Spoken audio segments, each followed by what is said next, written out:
Joker, Folie, Deux has just released in theaters and everyone has been wondering, can this sequel be as good or even better than the original film from 2019? Today, I'm going to answer that question by going over each film, scoring both out of 10, and then deciding a victor. And I'm going to start with the original movie. On the surface, Joker's story is extremely simple. It's basically just one man's descent into complete madness. But it's really a lot more complex than that, and really focuses on how society's failures can create its own destruction. Throughout the film, we see how the things that are supposed to help Arthur constantly fail him. His therapist doesn't even attempt to help Arthur. She just sits there, listens, writes stuff down, and hopes the medication helps. This is some real BetterHelp level of treatment. And what little help Arthur was receiving is taken away when the city pulled funding. He's even failed by his own mother, who's supposed to support and take care of him. The saddest part about the whole film is when it's revealed that she adopted this child and was perfectly fine with him being abused. We all know Joker as a villain, but she is somehow even worse than him. These systematic failures perfectly play into the deeper themes of the film, about how badly society treats its downtrodden citizens. The pacing can be pretty slow at times. The movie isn't very plot focused, so because of that, it does have a tendency to drag, but I can confidently say that every scene in the movie is important and adds something to the overall experience. The best thing Joker has going for it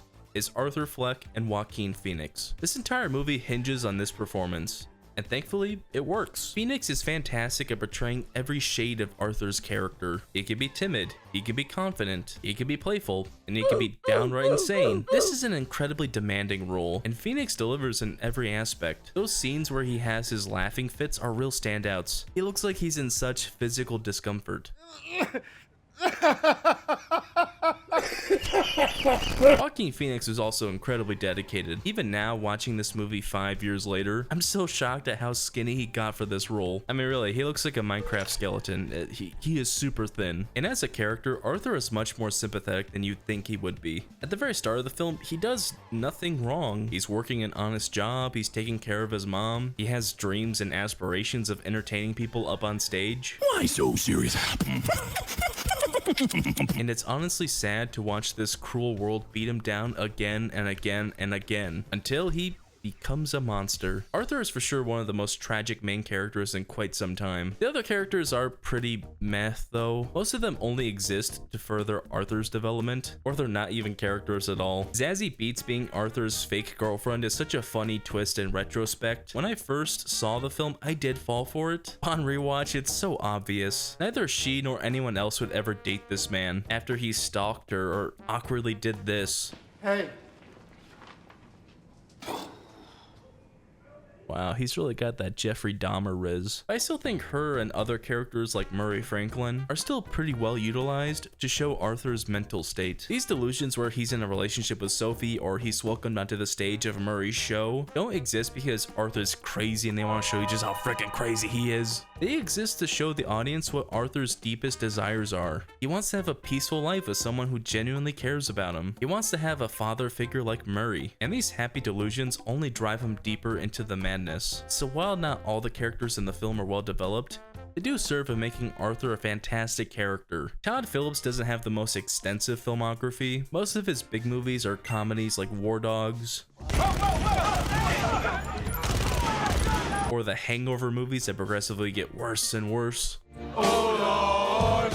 I think his directing in this film outshines all his other work. There is such a dirty and grimy look to this film that perfectly mirrors Arthur's mental state. And there are so many incredibly memorable shots in this film. Joker's bathroom dance, this shot before Joker goes on stage, and of course the entire sequence on the stairs. This scene in particular is so iconic. There were New York politicians upset that tourists kept going to the stairs to dance on them.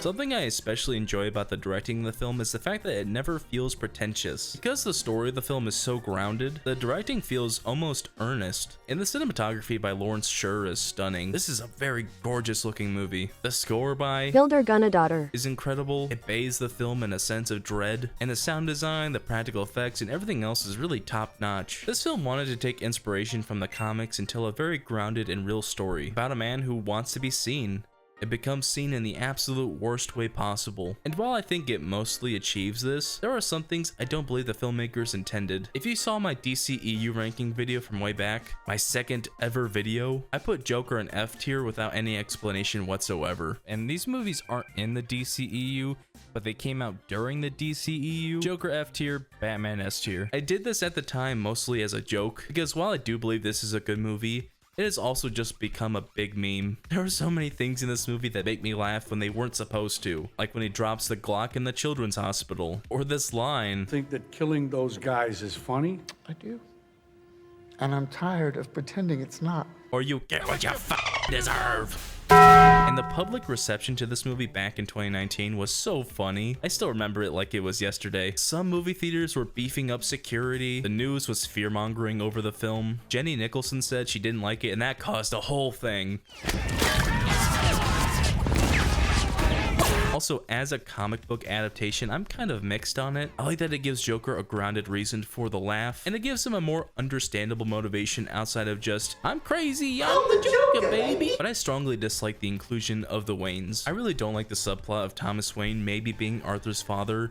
It just kind of felt unnecessary. Can I help you, pal? I've come for your pickle. Also, I strongly dislike Bruce Wayne's parents being killed by a Joker lackey instead of a random mugging. It kind of messes with the Batman lore in a way that I don't love. But still, I think Joker mostly succeeds at what it wanted to do, and it's still a fairly effective movie. So I'm going to give Joker an 8.5 out of 10. Before we move on to the newest Joker film, I want to say, if you've enjoyed this video so far, why not hit that subscribe button? We're making our way to 100,000 subscribers, and once we hit that goal, I will release a ranking of the entire Star Wars franchise, from the movies to the shows to the weird stuff that isn't canon anymore. If you want to see that video, make sure you're subscribed. So now let's take a look at Joker Folie Deux. And just a heads up, there will be spoilers ahead. This has been one of the most torn apart movies of the year, but honestly, I kind of dig it. I genuinely think this is a solid sequel. The main story is pretty much just Arthur's trial after he killed all those people in the first Joker film. And through that story, Arthur has this character arc of realizing what he did wrong. He feels guilt over the people that he killed, and he comes to understand that being the figurehead of this movement and being the Joker is a bad thing. This film is decidedly anti-Joker, which is in line with the original film, where Arthur's transformation was framed as a tragedy. But you can still feel sympathetic for Arthur in this film despite his actions, because again, he's forced into a position that's not good for him. And with how this movie ends, it's hard not to feel sad. But his character arc does feel kind of rushed. The vast majority of his development comes in the last 30 or so minutes of the film, and that's because Folie Deux's pacing is laughably terrible. The film feels like it's broken up into two parts, the first half in Arkham Asylum, and the second half during the actual trial. And the whole movie can feel extremely slow, because the film follows Arthur on the day-to-day. He wakes up, he does stuff, he goes to bed. When the whole film is framed like that, it makes it feel very tedious. It's like that one SpongeBob episode where Squidward is getting more and more sad. Except in the case of Joker, it's the audience that's getting more and more sad. The one aspect of the film I was really worried about going in was Harley Quinn, or Lee Quinn, I guess. At first, I was really disappointed in her character, because the movie really rushes their romance. One day they properly meet, the second day they're already smooching and doing cutesy dances, and the next day they're doing freaky clown stuff in a scene that I wish I could forget, but I probably won't. By the way, if you're into clowns, you might enjoy this movie more than most. Do with that information what you will. But then I realized that Harley Quinn isn't actually the love interest of the movie. She's the villain. Her whole point is to pull Arthur to the dark side to make him become the Joker. She doesn't care about Arthur or his well-being because she's only interested in the Joker. I want to see the real you. And with her character being framed this way, the rushed romance makes sense, because Harley is already in love with the Joker when she saw him on TV, so the film doesn't really need to properly develop this romance, because it's already a really unhealthy relationship. Although on her own, Harley isn't the best character. She doesn't have a ton of screen time. It seems like a lot of the scenes were cut from the final movie, and because of this, she doesn't have a ton of characterization outside of just being a Joker superfan. But Harley's motivations perfectly play into the deeper themes of the film, about how fans in society want a show, a spectacle without any regard to whom it might hurt. Arthur is once again a sympathetic character because the people around him force him back into that Joker role. Him being the Joker again caused all this legal trouble, causes mass chaos in Gotham, and gets him assaulted in prison. Yeah, I thought Arthur's mom was bad, but Mad Eye Moody is somehow the most evil character in this series. The acting is really great across the board. Joaquin Phoenix is still absolutely incredible as Arthur Fleck. There is one scene in particular in the courthouse that really blew me away, and Lady Gaga also delivers in this role. It is an absolute shame that a lot of her scenes were cut because with what we got, she's great. She really captures this quiet, sinister version of Harley Quinn. Alright, it's been long enough. We have to talk about the elephant in the room. Yes, Joker Folie is a musical. I have no idea why Lady Gaga was saying it wasn't. This decision will not work for everyone, but I have to say, it does make sense. There is precedence for this film to be a musical. I mean, why else was Arthur dancing so much in the original film? That boy was hearing some music. But I think the musical numbers really only work as a means to tell the story, and they don't work as actual pieces of music. None of these songs are really toe tappers. No one's adding this soundtrack to their Spotify playlists. Come on, get happy. Get ready for the Want a break from the ads? That's largely because some of these musical numbers are diegetic, which for those of you who didn't drop out of film school, that means they happen within the actual canon of the story. And because of that, Lady Gaga and Joaquin Phoenix have really rough and non-professional voices, which work in the context of the film, but don't hit the ear quite right. But as a means to tell a story, these musical numbers really work. They give us really important insight into Arthur's mind, and they help to visualize some of the deeper themes of the film. Also, a lot of them are just straight up mesmerizing. Todd Phillips' directing really stands out, especially during these sequences. And just in general, this is a technically well-made movie with some gorgeous cinematography and a score I think is better than the first film. Joker Folie will not be for everyone, and it's already the most divisive film of the year. But I stand by saying that I believe it's an extremely well-made film with some serious issues. The popular thing to say about this film is that it doesn't need to exist, but I'm glad it does exist. It's a very introspective movie about Arthur, as he really thinks about his life and the effects he has had on other people, as he comes to realize he no longer wants to be the Joker.